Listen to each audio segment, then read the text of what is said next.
Olá, muito boa tarde, todos irmãos. É um desejo do Papa Francisco que traduz o essencial da mensagem cristã e que foi agora reescrita numa encíclica que tem precisamente esse título. O documento, divulgado este domingo e hoje analisado pelo chefe de redação da agência Eclésia, Otávio Carmo, é o tema para este programa, onde contamos precisamente com a presença do Otávio. Boa tarde. Boa tarde, Paulo. Obrigado por estares connosco para olhar este documento, a poucas horas da sua publicação.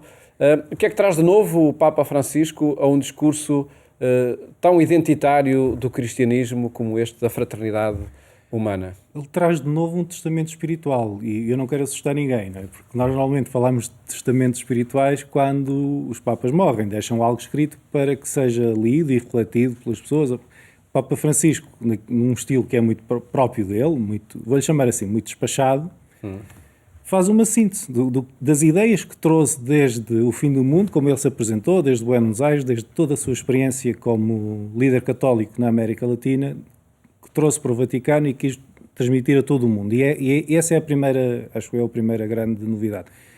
É uma encíclica claramente de síntese de um pontificado que é um pontificado aberto sobre o mundo e não fechado nas realidades das comunidades católicas e da Igreja.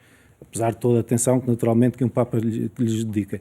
E essa é desde logo a primeira grande impressão que fica, é que o Papa quer deixar um documento do futuro de tudo aquilo que ele sonha para a humanidade. E que confirma a marca deste pontificado e a sua inspiração em São Francisco de Assis. Sim, claramente. O próprio título é retirado de um escrito de São Francisco. Aliás, já como a Laudato Si tinha sido tirada de uma oração de São Francisco, e aliás, como o próprio nome do Papa que escolheu para o pontificado é um nome histórico, é a primeira vez que um Papa se chama Francisco.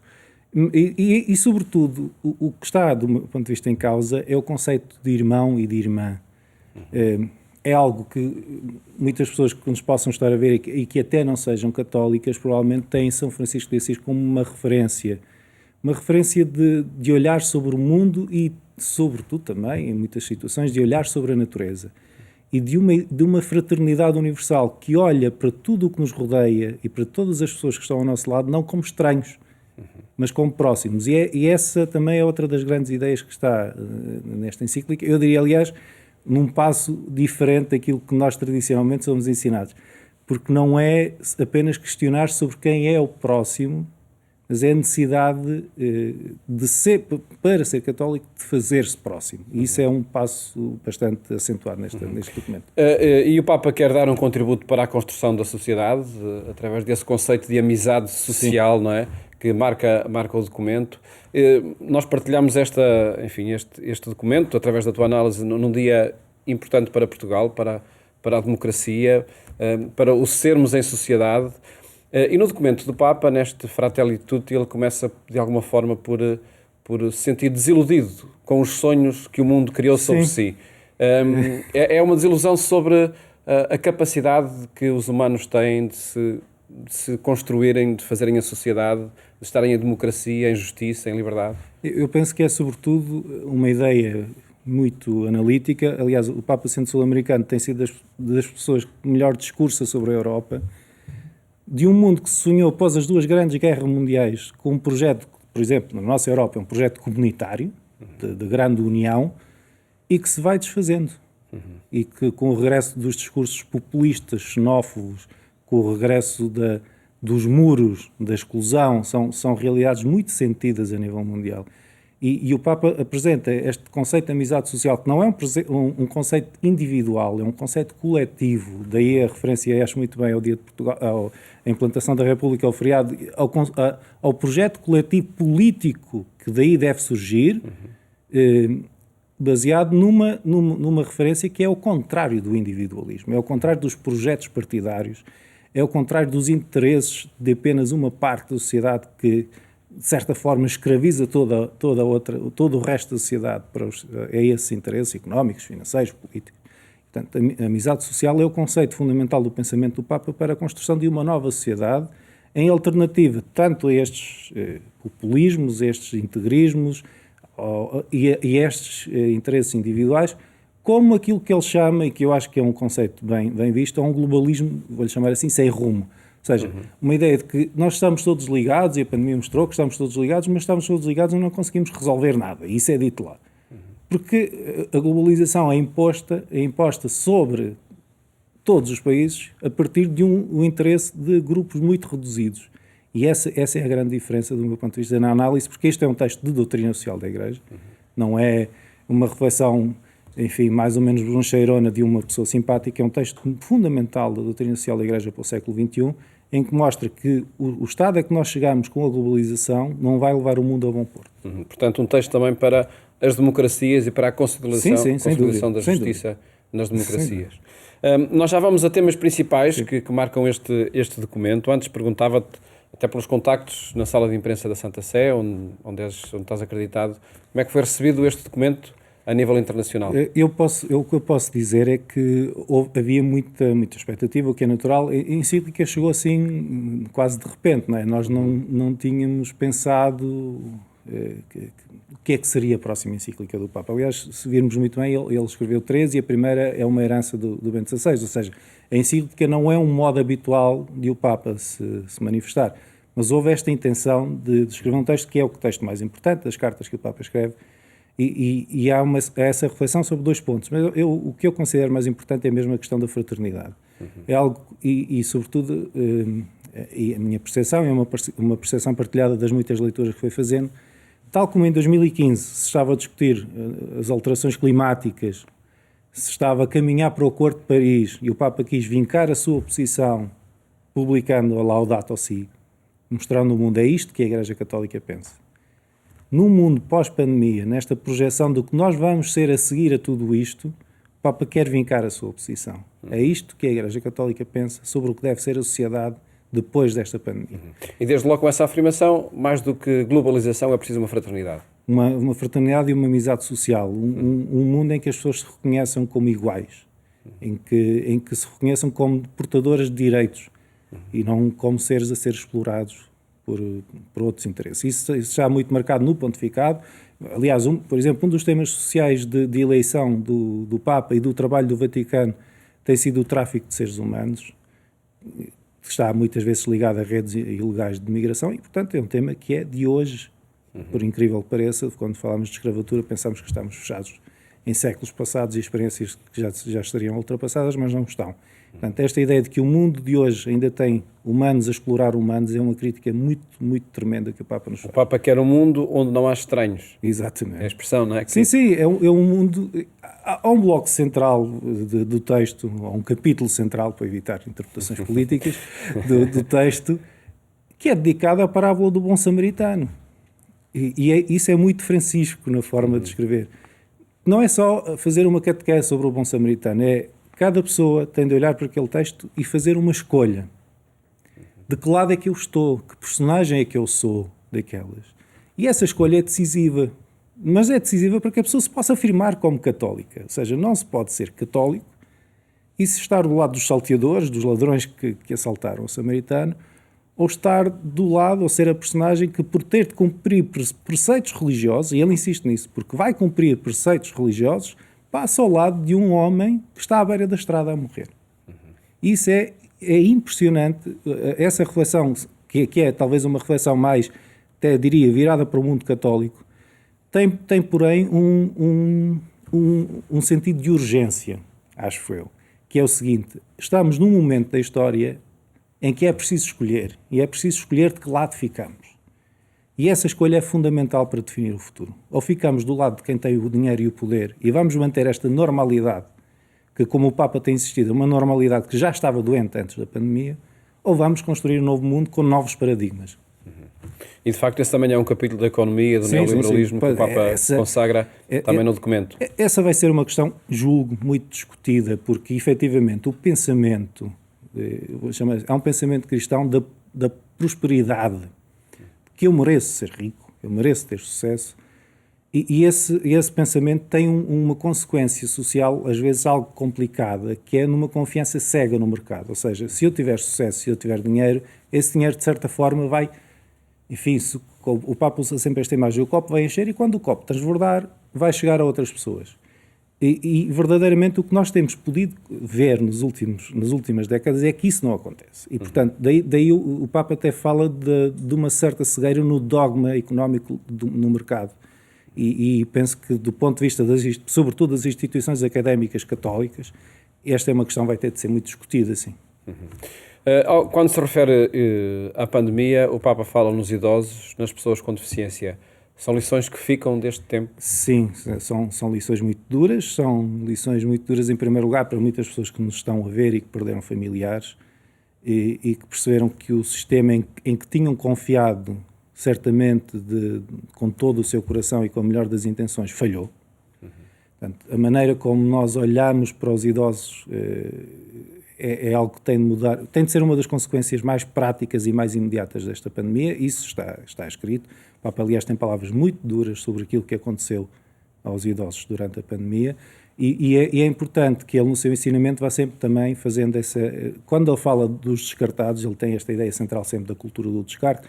Eu gosto de dizer, é uma cultura do desperdício. Ou seja, nós damos ao luxo, no mundo em que vivemos, de deitar fora recursos, mas pior do que isso, deitar fora pessoas que não produzem, que não consomem e que são descartadas. E um desses grupos que ele faz referência específica, como disseste bem, são as pessoas com deficiência, que obviamente se tornaram ainda mais invisíveis nesta crise, e parece-me importante para elas e para todos que o Papa fale disso. Um outro tema que podemos analisar é em torno da pena de morte e da guerra injusta. Sim. Foi uma mudança que o Papa fez no catecismo que não foi completamente bem acolhida em alguns setores. E ele tem consciência disso, porque se não tivesse consciência disso, não voltava ao tema numa encíclica. Ou seja, não só alterou o catecismo, como vem dizer, a nossa posição do futuro é uma posição de não violência. Por isso é que as intervenções do Papa, por exemplo, sobre o desarmamento, que é outra questão delicada em alguns setores cristãos de pensamento, sobre a pena de morte e sobre a questão tradicional na doutrina social e no pensamento social da guerra justa, ao pôr a não-violência como a primeira opção e a opção mais importante, efetivamente há aqui uma transformação de fundo, e é uma transformação que visa sobretudo aproximar as pessoas, porque quem vê o Ângelus todos os domingos, como nós vemos, ou depois tratamos na agência, são centenas e centenas nas últimas décadas, eu diria quase milhares de apelos dos Papas para que os conflitos sejam resolvidos através do diálogo e da negociação. E, portanto, isto não foi nada que o Papa Francisco inventou agora. Nós temos documentadas, são mesmo milhares de intervenções dos Papas a favor da paz e do diálogo e da negociação quando há um conflito. Portanto, eu acho que é bom que fique a encíclica para que as pessoas no futuro olhem para trás e que haja uma referência. Porque o Papa Francisco, por exemplo, lamenta que a Igreja Católica não tenha sabido demarcar-se de posições favoráveis à escravatura mais cedo. E essas posições existiam no terreno, mas enquanto doutrina, enquanto documento não, demoraram muito tempo a chegar. E é importante que o Papa documente esta mudança de pensamento. E de forma muito clara sim. E sistematizada como o faz.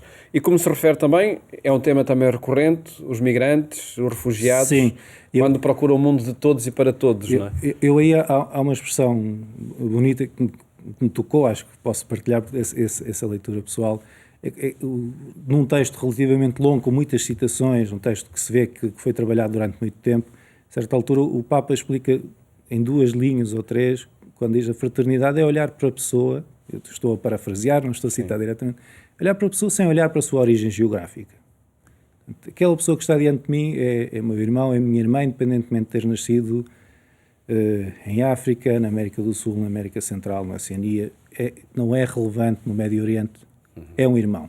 E essa é uma mudança de olhar muito significativa num momento em que, voltando atrás, nós vemos que no discurso político estão a ganhar muita força os discursos de ódio, de xenofobia, de exclusão e de segurança, de dizer nós estamos mais seguros se deixarmos o outro de fora.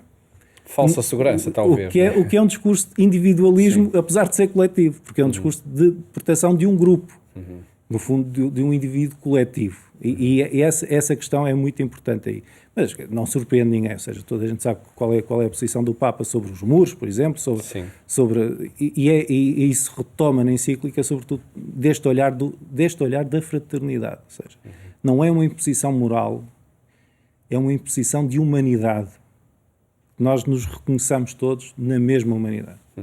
Nesta proposta de construir uma fraternidade entre os humanos, o Papa refere-se também à comunicação social e à ilusão da comunicação social. Sim. Esse tema é muito, obviamente, para nós como jornalistas é muito tocante, mas lá em casa não pensem que é só para nós jornalistas, porque há reflexões sobre o que está a ser o uso das redes sociais para propagar discursos de ódio.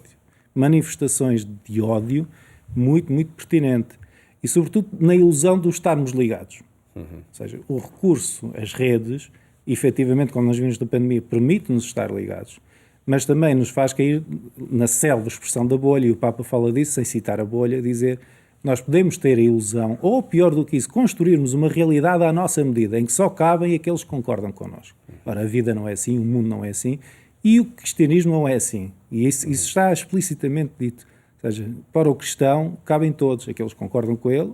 Aliás, o mandamento de Jesus é do amar os inimigos, é uma transformação radical na ética e, portanto, é bom que as pessoas não se esqueçam disso. E esse é um tema que nós tivemos a debater nas jornadas de comunicação, sim, verdade. Que vamos apresentando também as conclusões, exatamente, já no programa de amanhã. E a prova de que, de facto, isto não é uma bolha, o Papa convoca todas as religiões para esta construção da amizade social. E termina, aliás, até com uma oração ecuménica, não é?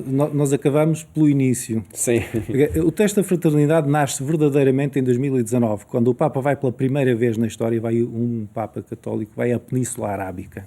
E em Abu Dhabi assina o documento sobre a fraternidade humana com o mundo muçulmano. É algo que sacudiu bastantes pessoas, mas é uma manifestação, digamos assim, das duas principais religiões, em termos numéricos do mundo.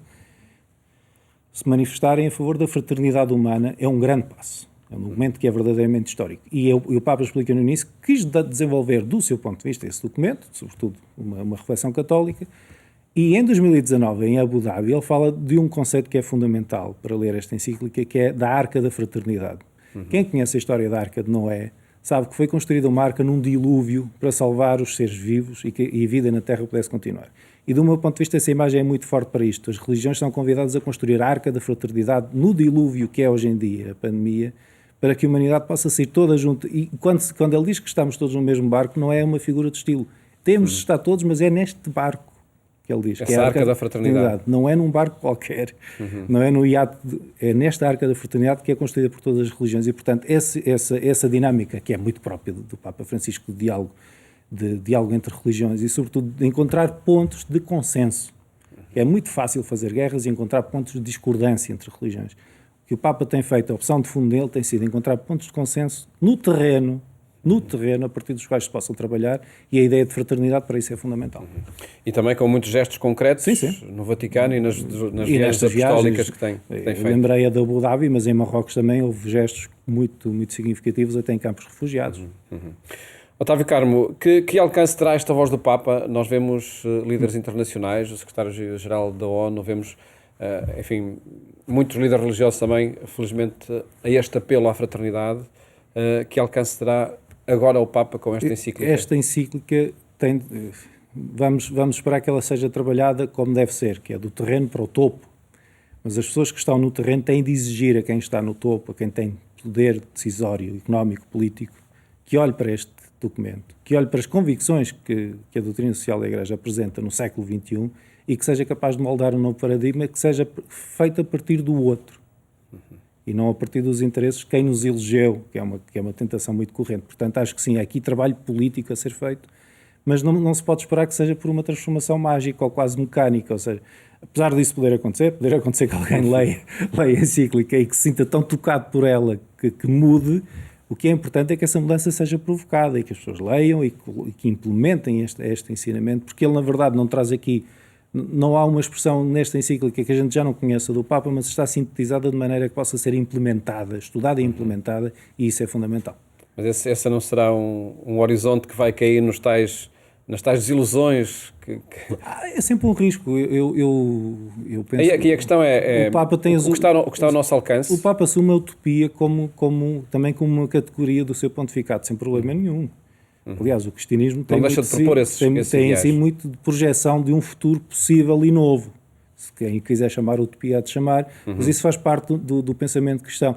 Portanto, não vejo que isso seja um problema para o Papa. Agora percebo que, efetivamente, para ele seria uma enorme desilusão se este texto passasse a ficar só nas bibliotecas. Até porque ele não é um texto académico no sentido clássico de uma encíclica, que seja muito teológica, é uma teologia prática.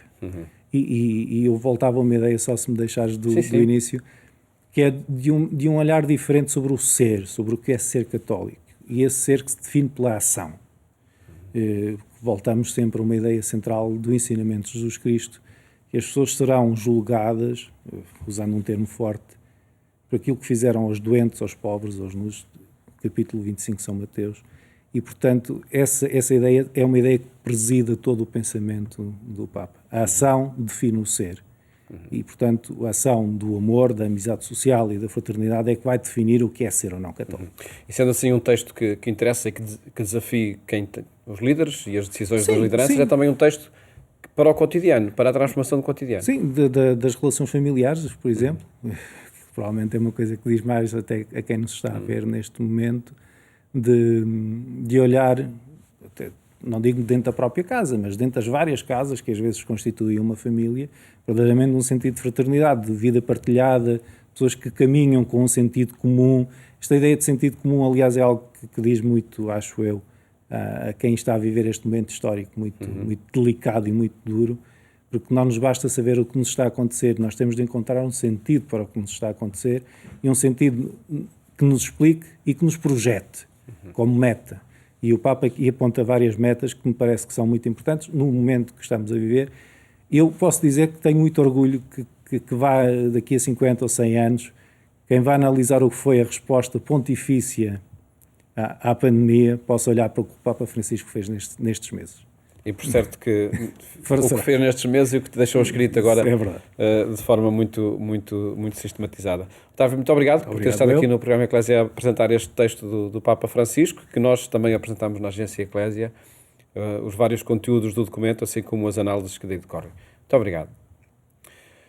Um documento para ler devagar e, sobretudo, para concretizar no cotidiano, em qualquer parte do mundo. Mais logo, chegam também de qualquer parte do mundo os relatos da missão. É na Antena 1, pelas 22h45. Até lá, votos de uma ótima tarde, bom feriado. Até amanhã, se Deus quiser.